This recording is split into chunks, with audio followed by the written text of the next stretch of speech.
नमस्कार, मैं Ravi Shukla KRC time के हिंदी प्राइम टाइम में आपका स्वागत है। अगर विपक्ष एकजुट होता है तो बीजेपी 100 से नीचे गिर जाएगी, नीतीश कुमार ने कहा।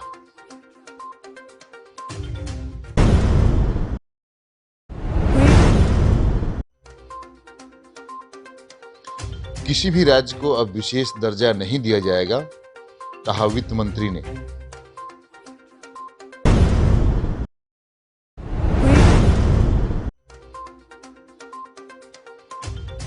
उद्धव ठाकरे ने कहा कि चुनाव आयोग अब प्रधानमंत्री का नौकर है।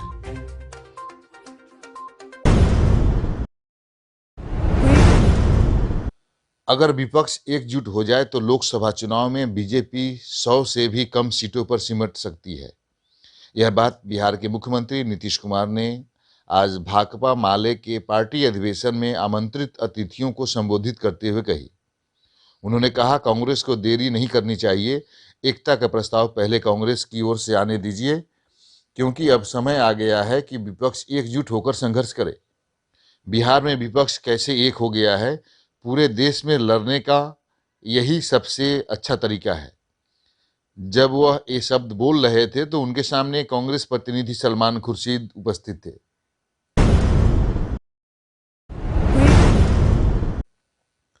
बिहार के मुख्यमंत्री तेजस्वी यादव ने कांग्रेस से गठबंधन के लिए आगे आने को कहा है, लेकिन जहां कांग्रेस मजबूत नहीं है वहां उन्होंने विपक्ष से चालक की सीट पर बैठने का आग्रह किया है और उन्हें वही लड़ने दें जहां कांग्रेस मजबूत है। उन्होंने यह प्रस्ताव रखा।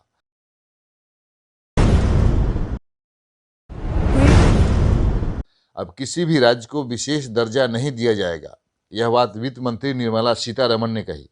उन्होंने कहा कि केंद्र अब ऐसी कोई मांग नहीं मानेगा। सरकार के इस फैसले से बिहार और उड़ीसा को विशेष परेशानी होगी। ये दोनों राज्य विशेष दर्जे वाले राज्यों का लाभ उठा रहे थे।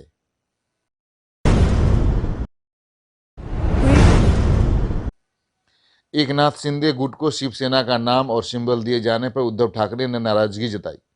उन्होंने आज अपनी पार्टी के पदाधिकारियों की बैठक में कहा कि चुनाव आयोग अब प्रधानमंत्री नरेंद्र मोदी का नौकर बन गया है। उन्होंने टिप्पणी की कि असली शिवसेना को जनता चुनाव में अपना जवाब देगी।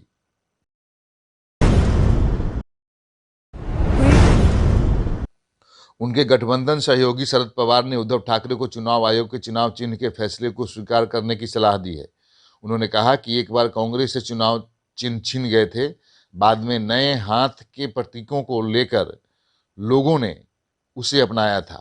इसी तरह लोग शिवसेना के नए प्रतीक चिन्ह को भी स्वीकार करेंगे। मुख्यमंत्री हेमंत बिश्व शर्मा ने न्यायालय के आदेश के बावजूद राजस्व भूमि से बेदखली जारी रखने का आदेश दिया है। उन्होंने कहा कि जमीन पर कब्जा करने वालों को जमीन छोड़ देनी चाहिए, वन विभाग हो या राजस्व भूमि। ध्यान दें कि कल गुवाहाटी उच्च न्यायालय ने कहा था कि राजस्व भूमि पर कोई बेदखली कार्रवाई नहीं की जा सकती है। अगले दिन ही मुख्यमंत्री ने कहा कि बेदखली का अभियान जारी रहेगा। आज के प्राइम टाइम में बस इतना ही। फिर होगी मुलाकात। जुड़े रहिए केआरसी टाइम्स के साथ। नमस्कार।